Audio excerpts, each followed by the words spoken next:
Hey, what's going on, everybody? It's Larry here again for Leo Systems. Got a really quick video for you today. We are in the month of March. An idea for you guys, whether you're a personal trainer, any studio, any business, period. I don't care what you are.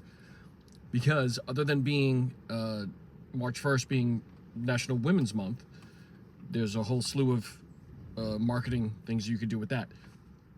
It's also the little known National Caffeine Awareness Month. Now in fitness, we know caffeine, pre-workouts, energy drinks, the whole thing.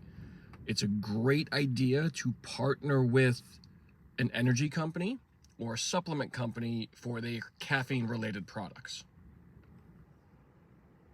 Think about that. So the month of March is Caffeine Awareness Month, also on top of all the other important things.